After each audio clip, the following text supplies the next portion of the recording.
come to this happy place, welcome. Please stand clear of the doors. Por We favor, invite you, if manténganse you dare, alejados de to las step puertas. forward because in tonight's episode, you will discuss in this elevated travel doorless chambers.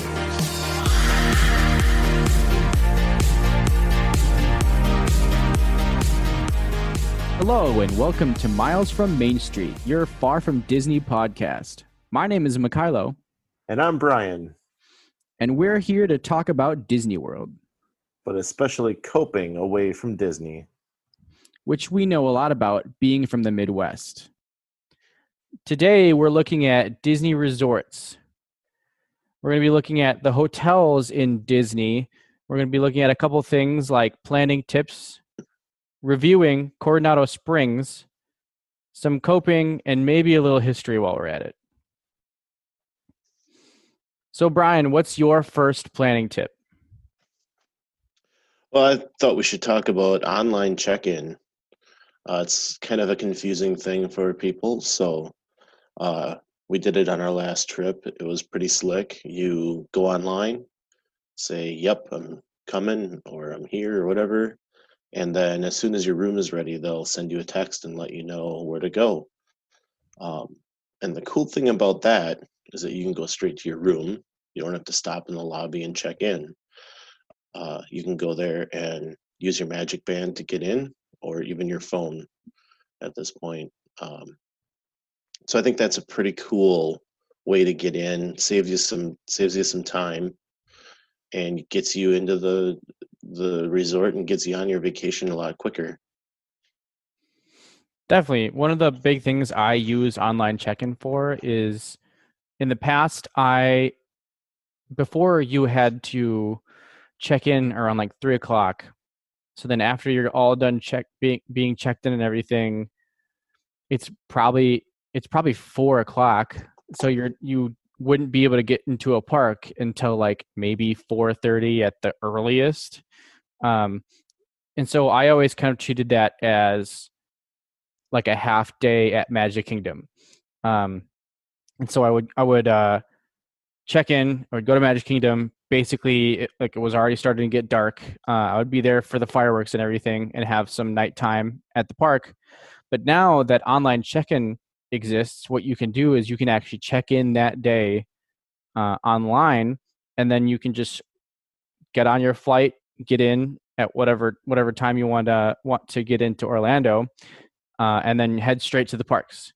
That's what I do, and I love being able to do that because you usually wanted to like have like a buffer day where you get there and like you kind of get all settled and then you go to the parks.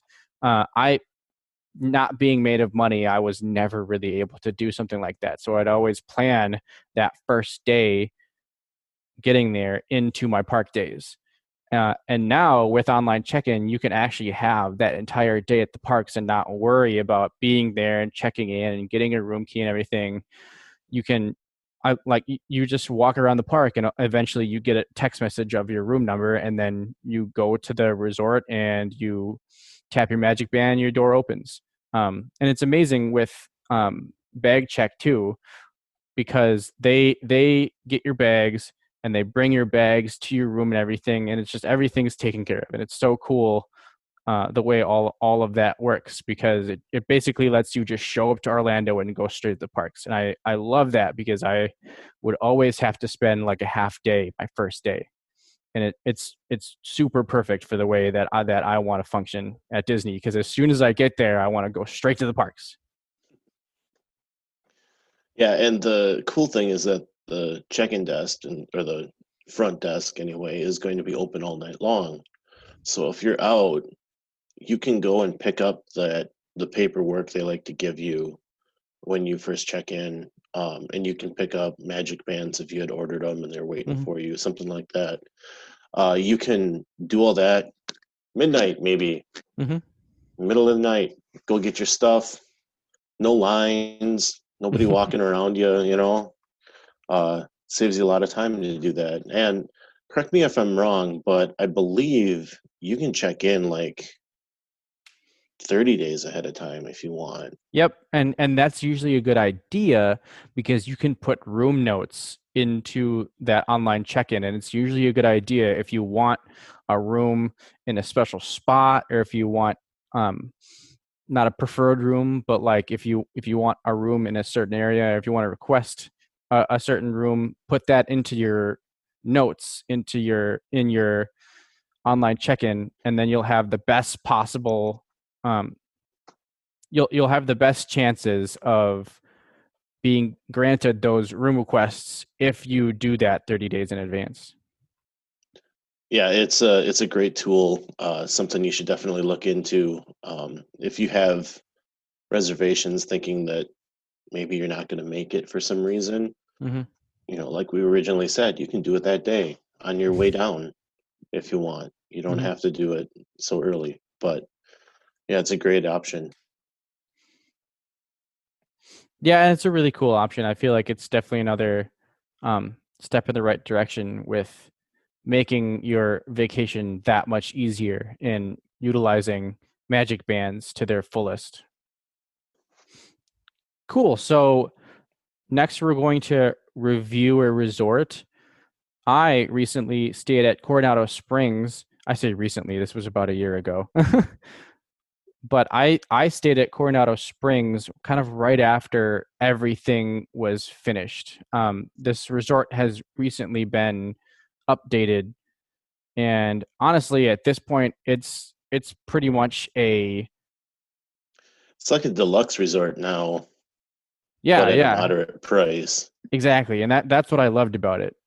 We can go ahead and talk about what these words mean too. So you can probably figure out that deluxe means probably the more expensive option.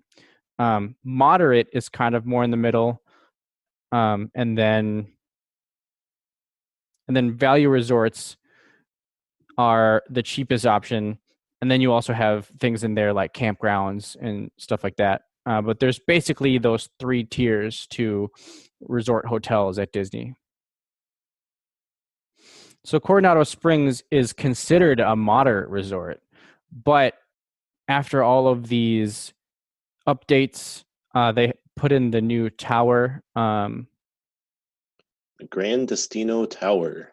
the Grand Destino Tower, and it's really kind of upped this, plus, if you will, this resort up into a deluxe resort, but without the deluxe price tag, which is really great. So when I stayed there, I did online check-in, so I was able to just go. I actually went straight to the parks to go meet my sister, who was actually she got on a plane from her tour to come see us, and so I actually met her at the parks right away. I didn't even take Magical Express. We just got on an Uber and just went straight to Magic Kingdom. But Coronado Springs is really cool. The lobby at Coronado Springs is in Grand Casino Tower. The lobby used to be kind of like where the convention center is.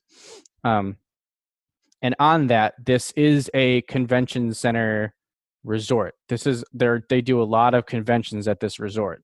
So it's completely possible that you end up staying at this resort when it's just full of either business people or a lot of not cheerleaders, because they all go to All Star. Sometimes they're going to Coronado now because Yeah, they have the space for them.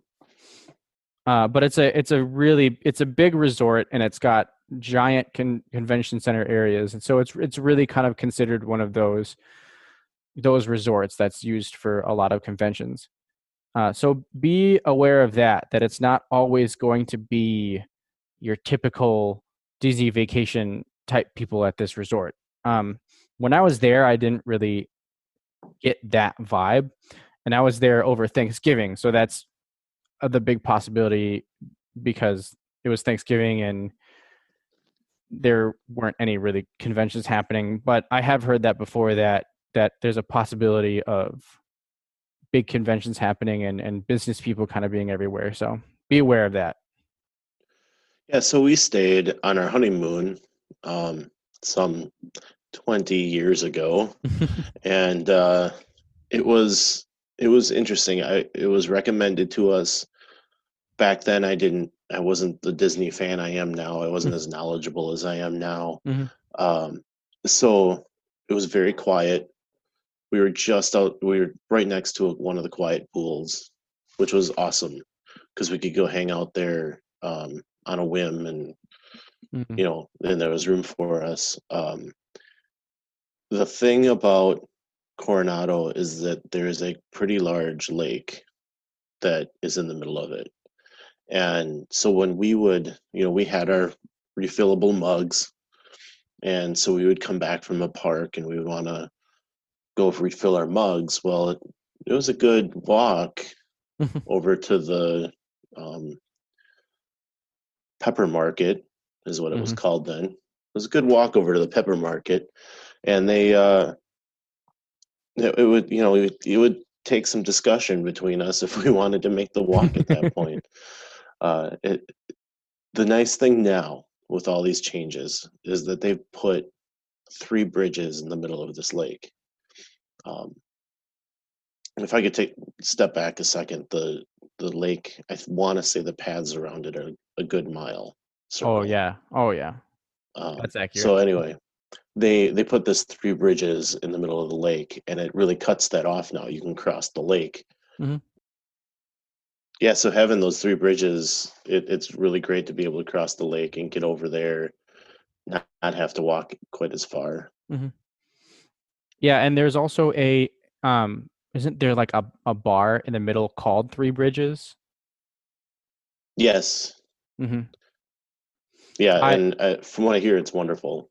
Yeah, I walked past it every single time I went on those bridges. I was never able to kind of get in there. One note about me, when I go to Disney, I love a good resort, but a lot of times I'm not in the resorts too terribly much. I'm in them long enough to kind of really get to do all the things I want to do in the resorts, but really I'm going to the parks. That's kind of my jam when I'm out at Disney World, which is why so often I would stay at All Stars and stuff like that, because I wouldn't really be out there too much. But it's really cool being in these big resorts that are meant to have all these cool amenities. And that was one thing that I wish that I had done, was stop at that bar in the middle of the lake, but I never got to. Yeah, I really got to get over there and try some of those new places. Hmm. So this resort it's actually pretty sprawling. Brian talked about how there's a lake in the middle and there's these paths, and there are actually this is kind of a theme with a bunch of these Disney resorts, is they have different areas. I cannot remember the names of all of these areas at Coronado Springs, but I want they're to say there's 3 of them. yeah. Yeah, because we stayed in the casitas, which is kind of the furthest back Yeah, from yep. the check-in area. Hmm. Yeah, we stayed there too. And it's a trek to get back there. But yeah, it's that they all kind of have different names, and sometimes with different resorts they have different themes. Um, but that's a big trend with these Disney resorts, and that's kind of it's a little bit of a necessity with Disney, because they have to have so many rooms because there's such a high demand with staying with Disney. And some of the big perks with staying at a Disney hotel are you get early access into the parks. They're called extra magic hours. So you can either get in, it depends on how they have the park hours set up. You can either get in early, a couple hours early, or stay a couple hours later than the normal park guests.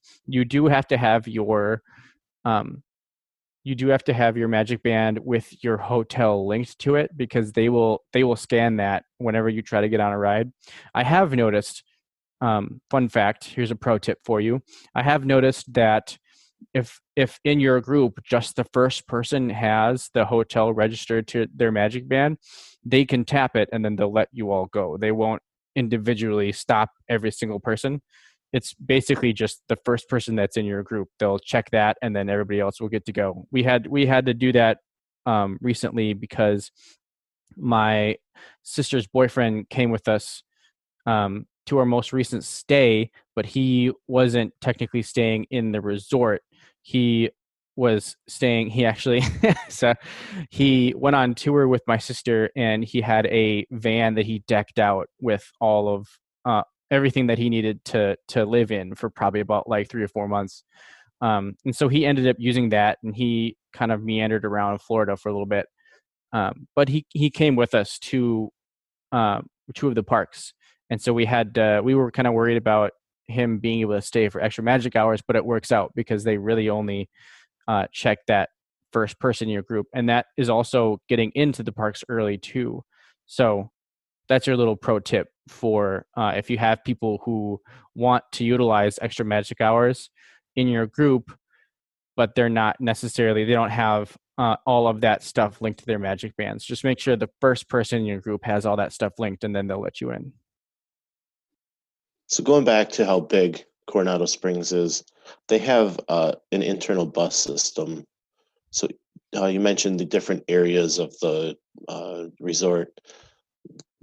Each one of those areas has their own bus stop. That can be a blessing and it can be a curse, because if you're in that first group and you get on the bus, you're stopping at those other 3 stops until you get up to the lobby, where then you're going to get off and you're going to go over and get on another bus and go off to Disney Springs or a park. Sometimes it's just easier to walk it. Yeah, I know. I when I stayed there, I utilized the bus service, and it wasn't too terrible. It kind of, I mean, you definitely had extra stops, but I've run across that before with staying at value resorts like the All Stars and stuff like that. So, because at the All Stars, they pick pretty much everybody up who were staying at the All Stars, and then go out to the parks. And so it's kind of that same thing, only with one resort, and it's not too terrible. It adds like maybe like 5-10 minutes to your expected time to get to parks, but it's not that bad. But it just kind of like shows you how sprawling these resorts are, that there's like 3 pickup areas for people to get onto these buses. So that's pretty nuts. Yeah, it can be nice if you're staying, like in the casitas or in that third area. You might want to jump on the bus. Again, it's a circle, so the casitas are going to be the furthest out. But you can also walk right through the lobby and head over to the pathway around the lake, which at night is beautiful. Disney does everything right, I think. That's why I'm here. So to walk around that lake at night is just beautiful. Lake is like glass. The lights are all lit up, and the temple at the pool, the great big pool they've got there, that's beautiful to see, and it's a really nice walk at night. Yeah, and now with Grand Casino Tower, that just like adds so much to these photo ops at Coronado Springs. It's really amazing. That tower is very, very cool. We could spend an entire episode just kind of talking about that Grand Casino Tower. I'm sure we will at some point.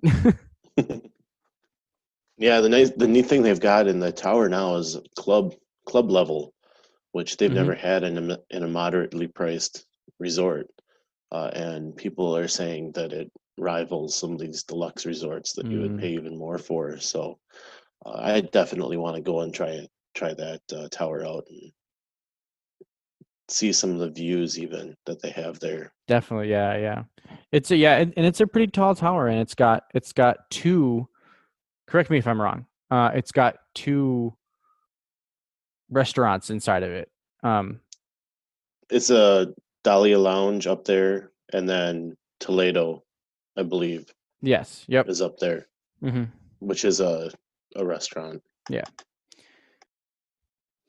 Cool. So I would have to say, Coronado Springs so far has been my favorite stay. Um, so far out of all the places that I've stayed, it's been my favorite. It's the most lavish place that I've stayed so far. I've stayed at a lot of value resorts just because I really don't hang out at the resort too terribly much. I love the resorts. They're all so cool, but I'm just not there all that much. I've stayed at All Star Sports, All Star Music. I've never stayed at movies. I've stayed at um, Art of Animation. I actually really enjoy Art of Animation. They have those family suites. Those family suites are so cool, and Yeah, just yes, they are. each area that's themed out there is so cool. We stayed in the Cars theme area, and they have like little character spots where you can take pictures with all the different cars, and it's very cool. Um, but I'd have to say Coronado Springs is definitely so far my favorite stay at Disney World. What about you, Brian? What's your favorite stay? Oh boy. I'd have to say that of where places we've actually stayed, I'm gonna have to say Coronado as well, just There you because go. that was where our honeymoon was. And so it's kind of got a special spot for me right now. You know, Mhm, I've stayed at music, I've stayed at movies, and we've stayed at both pop and art of animation, mhm, and they're they're all wonderful. But when you get into a valley resort, you're also getting the busy crowds, mhm, and you know there's a lot of people there.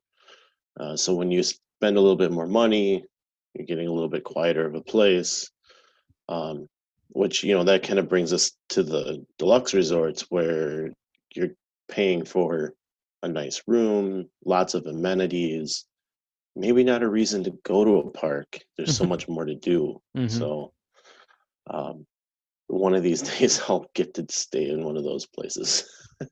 Yeah, and even with COVID happening right now, it's been really tempting to just book a deluxe resort and just go down to Disney and just stay at a deluxe resort and not even think about going into a park. However, I just know that if I was that close to a Disney park, I'd find a way to get in. So it would just turn into a normal Disney vacation for me anyways.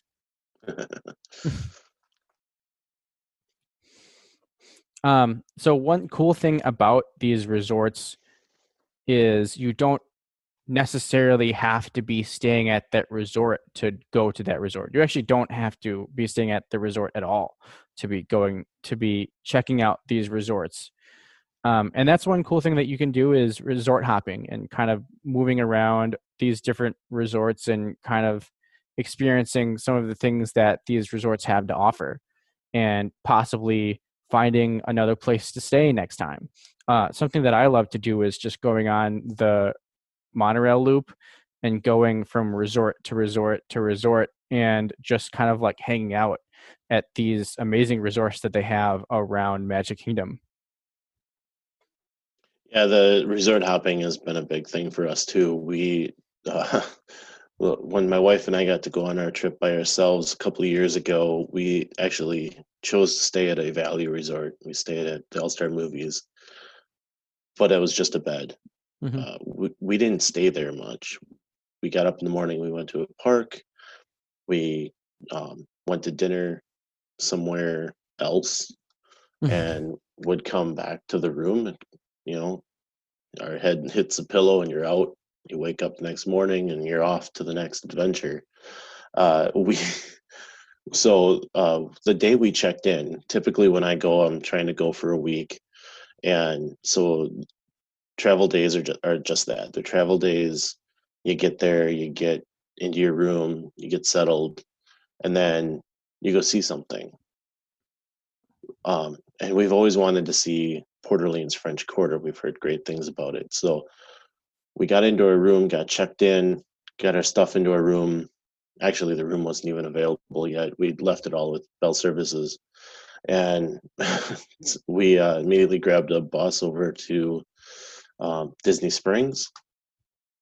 And let me tell you, there is a boat that goes from Disney Springs down the Sasagula, and you can go to a couple of different places, but we took that boat over to Port Orleans, and that was our first stop.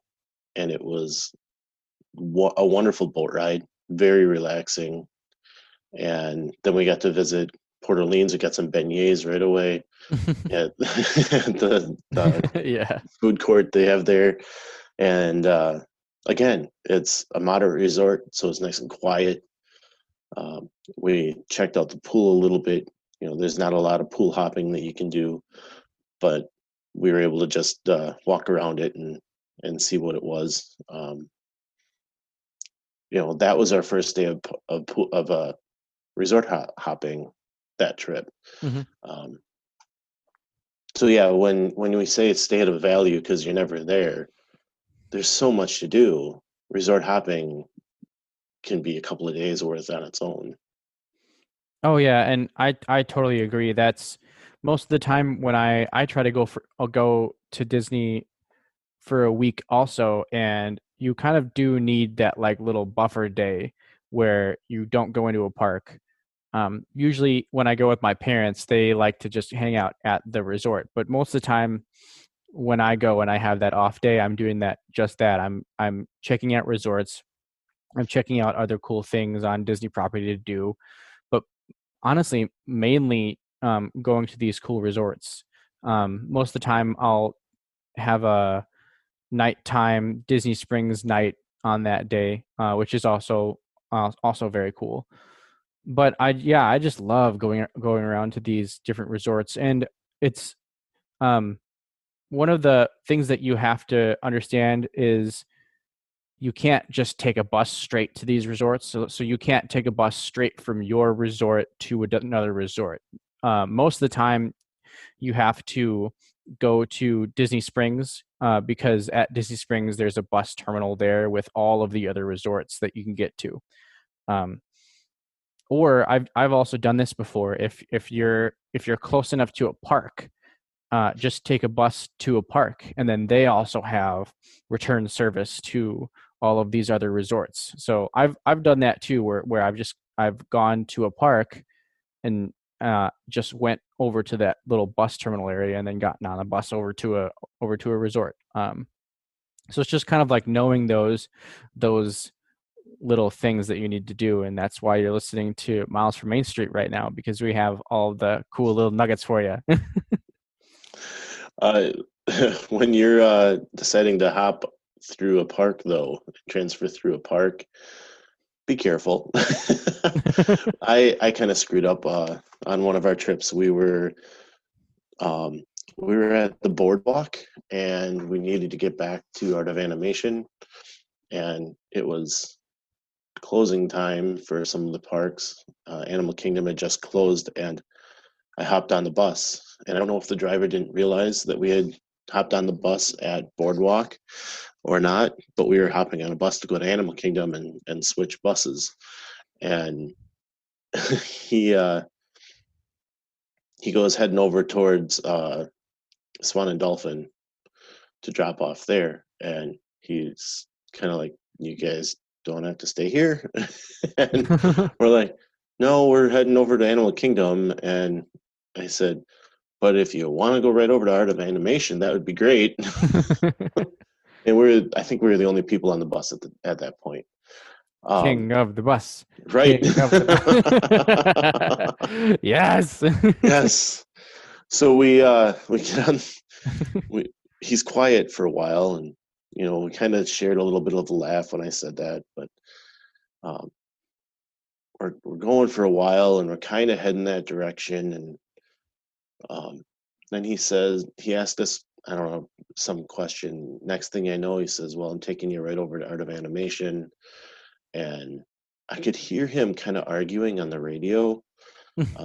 So I think he got his hand slapped a little bit, but he's like, I was kind of in a spot because you got on the bus before the park actually closed, but then the park was closed and I'm not allowed to take you into the park at that point. Yep. So he decided to take us there. I tried to tip him, He's like, I can't take a Mhm. tip, and which I did not know at the time.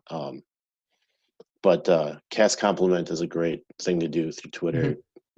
Tweet out cast compliment. They'll definitely get that back to the cast member to let them know. So yeah, be careful. You don't want to get somebody in trouble because you made a mistake. Yeah, I've had that happen to me too. Not going back to a park, but just staying out too late because I love it was downtown Disney at the time. And every single time I tried to mention Disney Springs, downtown Disney is the first thing on my mind because it was downtown Disney for so long. But while I was at Disney Springs, we were there probably till like 1 in the morning. Um, and it got to the point where like we were the only people there, and I can't remember. I think we were walking over to the buses. We weren't even like to the bus area yet, and a bus just like came up next to. I think we were right in front of. I think it was like Planet Hollywood. Like we were that far in, and a bus just kind of like came up next to us, and he was like, "Where you guys staying?" And we told him we were at the Valley Resorts, and so he just picked us up and took us there. Like that, that's how late out we were. Was a bus found us and took us to our resort. Thankfully, I don't think he got in trouble because I don't know if like they just kind of like hang out and wait for to find people to pick up, um, or if it was just like that was the end of his shift and he could have just gone wherever. Um, but yeah, that was one thing that I've had happen before where I just like got picked up by a random bus and they took us back to a resort, which just shows you how cool the whole transportation system in Disney is that they've got all of that stuff going on, and the cast members are so great that they'll just kind of go out of their way to get you where you need to go. So that's really cool. Yeah, definitely. And let's not, we are trying to talk about resorts, but transportation is a big part of staying in Mm-hmm. resorts and getting to the resort. So Mm-hmm. we did. You mentioned going around from resort to resort to resort, and I believe you may have mentioned the monorail in there. Um, Yep. so we were able to do that as well, and it's really cool to stop at the Polynesian and spend an hour or two there, then jump on the monorail and go over to the Grand Floridian and spend some time there, and you really get immersed. And when we did that, I just felt like it was a different day every time I got off of the monorail because you're in just a completely different environment. Yeah. And so it's a really cool thing to do. People like to drink around the monorail, which is what we did that day, except, my wife and I just split a drink at each stop. I don't recommend, you know, trying to do lots of drinks and all that good stuff like some people do. Um, maybe have some water while you're on the monorail, but Yeah. but yeah, we've done that. I set up a dessert crawl on the monorail for my family one time. Oh, that sounds really cool. The problem is I tried to do it after dinner and we ate too much at dinner, and so no one Mm. wanted dessert. So we got one stop in, but anyway.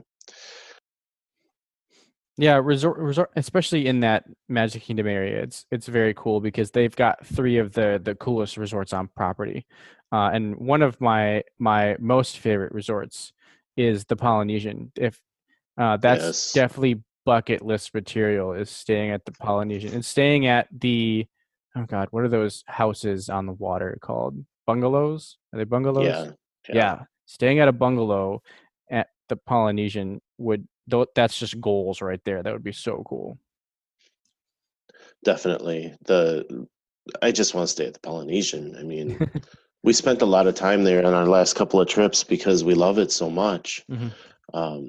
And with all this quarantining and this whole pandemic, I'll tell you what, man, the next time I get down there, we're doing it up. I'm not even Oh gonna worry yes. about the money anymore. It's like I'm just going, and we're gonna stay at the Poly, and we're gonna have someone's gonna have a annual pass maybe two of us. I don't know. Maybe all of us. We'll see. But I typically when I go, I buy tickets for the amount of days that we're going to be in a park. I don't Mhm. buy tickets for the entire stay. Yeah.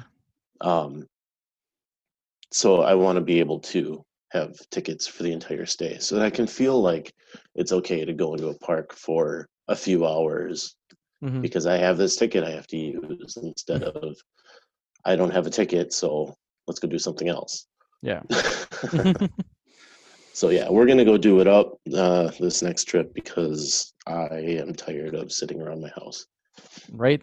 Oh man, I am right there with you. And fun fact, we're not even into history yet, and we are just on a roll. So this might be the one episode we don't actually get to history. So here's your little history nugget, Brian, and I have it. The Beatles actually signed the paperwork to break up at the Polynesian Resort at Disney World. Actually, I'm going to correct you. Oh no. You tried. It was John Lennon. Okay, yeah. Yeah. They were supposed to have a meeting in New York to sign the paperwork, and I think John was probably emotional over it and wasn't interested in showing up. So he went to Florida instead. He was in Miami and had a friend that he was staying with, and they ended up going to Disney World, and they finally caught up to him there. And so the lawyer came in and they signed it. A little corner room in one of the longhouses at Mhm. Polynesian. Well, see, there you go. This is why we call you the resident history buff, because I had just a little, I wasn't even completely correct with what I was saying, but then, You had the history though. You got it. yeah, It's but then good. Brian comes in with like all the facts, and yeah, that's why we call you the resident history buff. Cool. So, kind of jumping into our coping area to go along with resort hopping. One of my favorite things to do is, and I've mentioned this before on the podcast, is I love to watch walkthroughs because it kind of just feels like you're there and you're taking in everything about the area that you're walking through. And Disney's really good with this because their detail is just so amazing with everything. So walkthroughs are so cool because you can kind of just sit and watch everything go by, and there's so much detail, even in these resorts that you get to go to. So that's one big thing that I do and that I like to do is watch walkthroughs of resorts, and it kind of helps you get the lay of the land if you're going to be staying at a resort that you've never been to, or a resort that you don't really know too much about, is to kind of watch a walkthrough and kind of see where everything is. If you need to learn where the front desk is, or where certain rooms are, or something like that, that's one thing that you can do. And it's always important to know where the pool is, because that's pretty important to a lot of people. um and so it's nice to kind of get a good lay of the land on these resorts that you haven't been to yet. And then going off of that, YouTube resort reviews. There are so many resorts at Disney World. Brian and I have only stayed in like a handful of these resorts. There's so many resorts that you can stay in, just, and so it's hard to kind of have a good opinion on all of these resorts without kind of like listening to reviews from other people. So that's what I like to do a lot, is watch these resort reviews. A lot of times they'll go into a room and kind of like show you all the things that are in the room and kind of the amenities that the resorts have, and they'll kind of give you their opinion on the resort, whether or not they like it, whether or not they don't. And I love kind of having that information before I go into planning a trip. Um, and a lot of times what I'll do is I'll go on um, uh, I'll go on the Disney website, and I'll kind of do like fantasy planning, where I'll put in, I'll kind of like price out like what I want to do. and and see if it's like doable at all.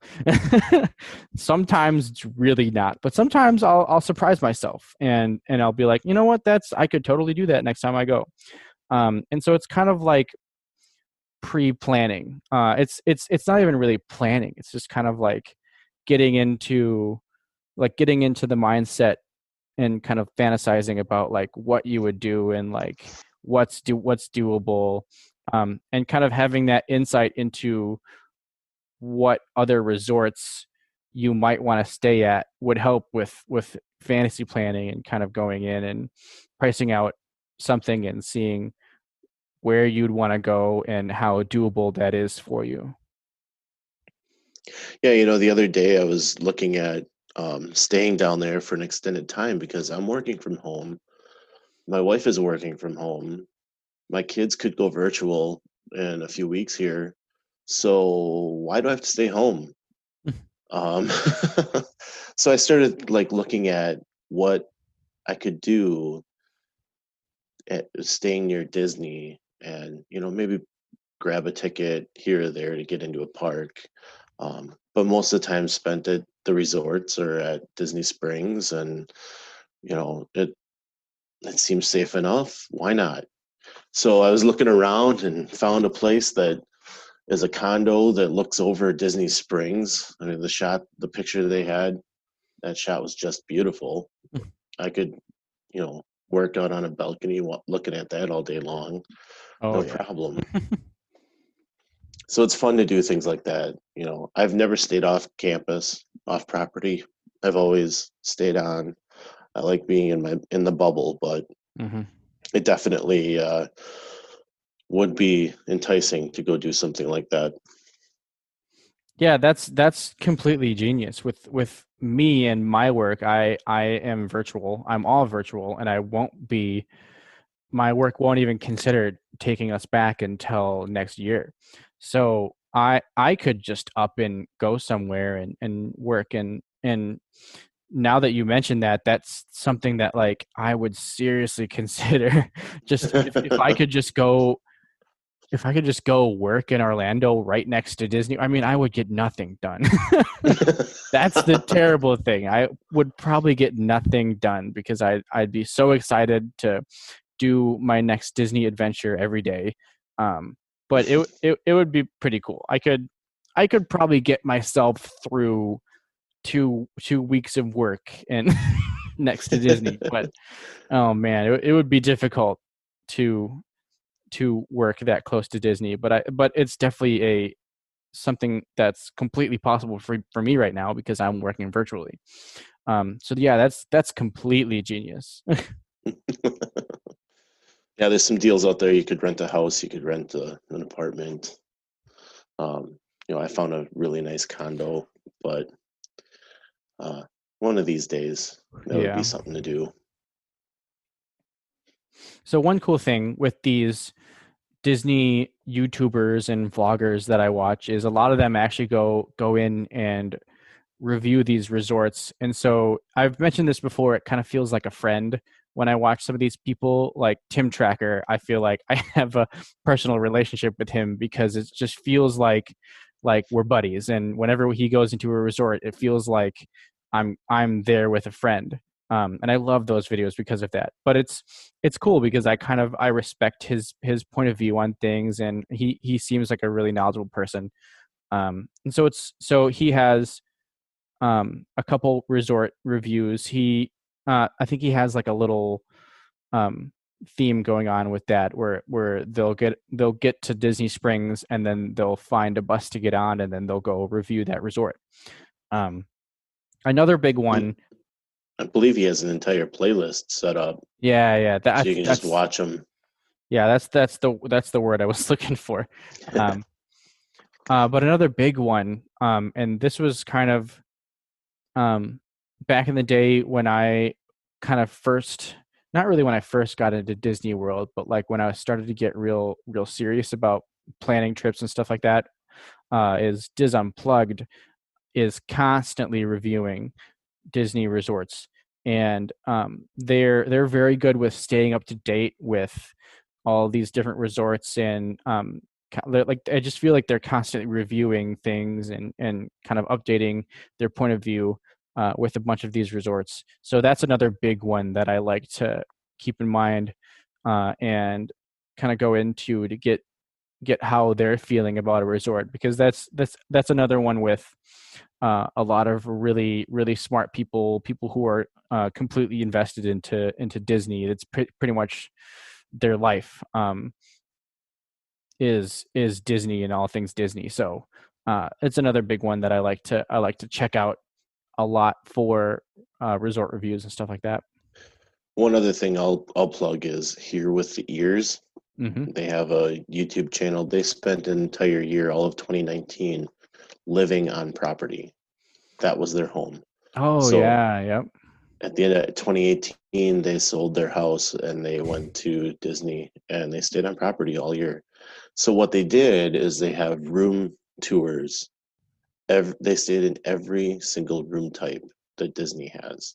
Oh my God. So yeah, it was 2 or 3 night stays every time.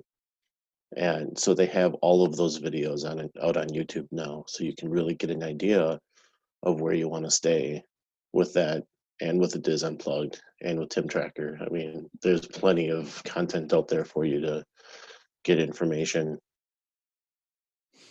Yeah, definitely. And that's one of the big things I kind of wanted to do with this channel, was not only kind of give people an outlet for being from the Midwest and being far away, but also kind of like, how do you get into like social media and type stuff with Disney. It took me a while. The first one that I got into was Diz Unplugged, and then after a while, I found a bunch of other places, and so we'll kind of sprinkle those in here and there for you guys, and go check out these personalities, and you won't be disappointed, because all of these people are amazing. Definitely a good choice. Cool. Well, that's all we have for you guys today. Today we went over some planning tips, online check-in. Be sure to utilize that. It definitely makes checking in to your resort a lot easier and a lot faster.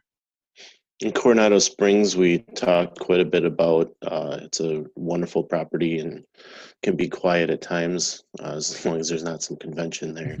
So definitely consider that as a place to stay.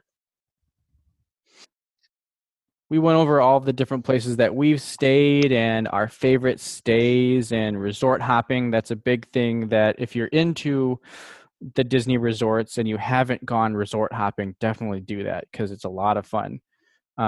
We talked about different coping strategies with YouTube videos and YouTube reviews. Yeah, and we kind of finished it up with some fantasy planning and some of the trips that we like to think we're going to take. If you need to waste a good hour, you could spend some time thinking about a good place to go. Yeah, I know. I've definitely done that before. I have several fantasy trips planned out, ready to pull the trigger once COVID is gone. There you go. Thank you guys, and be sure to tune in next week to Miles from Main Street. Thanks for tuning in. If you enjoyed the show, please rate us on iTunes and subscribe. Email us at milesfrommainstreetpodcast@gmail.com with any thoughts, and visit us on Facebook under Miles from Main Street. We'll be bringing more to you weekly and look forward to talking to you then. Until next week, remember, some live close, but most of us don't. So let's talk about it.